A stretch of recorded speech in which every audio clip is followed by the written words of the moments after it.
Hey you guys, my name is Shoya and I am a senior coach here at Relationship Hero. And today's video is going to focus on mixed signals specifically after a breakup.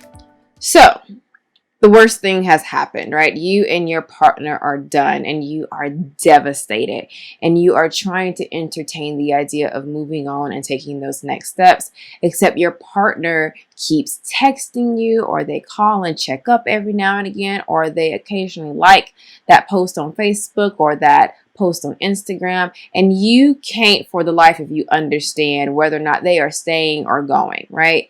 So in today's video, we're going to focus on three possibilities as to why you're getting these mixed signals and what you should do inevitably regardless of what they mean. So focusing on the three possibilities first is possibility number one.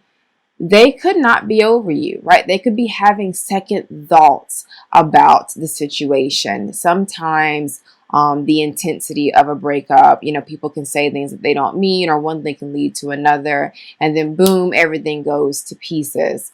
But sometimes a person, after they have a few moments to decompress, may think that maybe this was a mistake, or maybe we came to this decision too fast, and being able to maintain some sense of contact with you eases the overwhelmingness of the feeling that they've lost you completely. So while they're still thinking, right, and wrapping their head around whether or not this was a good idea or not. So yes, sometimes those mixed signals do look like what they are, and your ex could be having second thoughts about the situation. Or possibility number two, they are clinging to what feels familiar. This especially applies to relationships that have passed the year mark. If you two have been together for a very long time, or you've been together for a significant amount of time where you really kind of consumed each other's space, time, and energy for the majority of the time that you were together, then you have developed a familiarity with this person. They have developed a familiarity with you, and we all tend to cling to what's familiar. So those text messages and that interaction with you, checking up on your mom, checking up on the dog, asking how this went, or finishing help you with that thing they said they would help you with, is not necessarily them wanting to get back together as much as it's them having a really hard time finding a routine or a normal outside of the relationship. So they're just divvying back into what feels normal, which just happens to be what was in the relationship, right? So sometimes it has more to do with habit than it has to do with emotion. And the last possibility is they just don't want to hurt you. Hear me when I say that nobody, and I mean nobody, wants to be the villain in the story. Nobody wants to be the bad guy.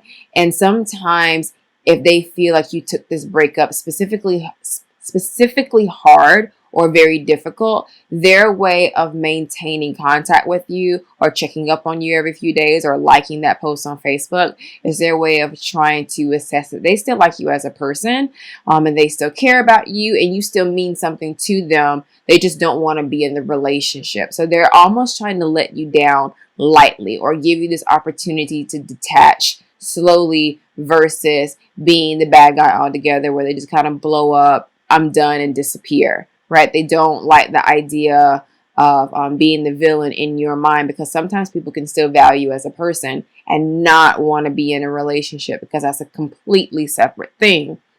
Now, regardless of the why of why you're getting this mixed signals, whether they are clinging to what's familiar, whether they really are second guessing their decision, or whether they're just trying to exempt themselves from being the villain in your story, your approach is going to be the same. And that approach is really accepting reality as it is versus trying to fill in the blanks to make it something that it's not.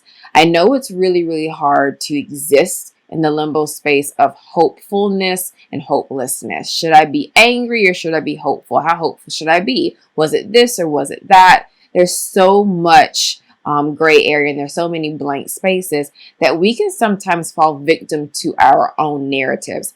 And what this means is we tend to emotionally react to the narrative we tell ourselves versus the reality that's happening. And all a narrative needs to do is respect the reality that is, but it doesn't necessarily need to be what happened verbatim, right? So this is when we tell ourselves, oh, my ex is a horrible person and they hated me and they didn't love me anymore and that's why they left me. Sometimes we don't know. We don't have the answers to the questions, and we try to fill in the blanks by really a method of trying to feel secure within ourselves. We don't like the unknown. We don't like when things don't make sense. And we feel a lot safer and or prepared for our worst case scenario if we just go ahead and assume the worst about the situation. So we really, really highly encourage you guys to not fall into the hope trap, right? Not to try to fill in all the blank spaces and instead accept the reality as it is. And the reality that is right now is you and your partner are no longer in a relationship. Therefore, there is no reason for you to invest into giving them relationship benefits. You are going to continue to invest into your moving on journey. You are going to continue to invest in what it means to let go and heal until you have substantial evidence and context and or a contract as to why you don't need to do this anymore. Until that reality changes, you approach that reality as it is. And it is the fact that you two are unfortunately no longer together. I know this can be really, really hard to hear for some people, especially when you don't want to let something go. But sometimes applying a narrative to things, or sometimes avoiding the inevitable by feeling like there's still a mystery to be solved, can end up being more self-defeating behavior than not. So if you feel that you are specifically struggling with a breakup, and if you feel like the mixed signals that you're getting after the breakup is contributing to your inability to move on and let go, then please do not hesitate to sign into Relationship Hero. Speak with a coach like myself, and we will do our due diligence in helping you navigate through this space. Until then, you guys, I hope you take care.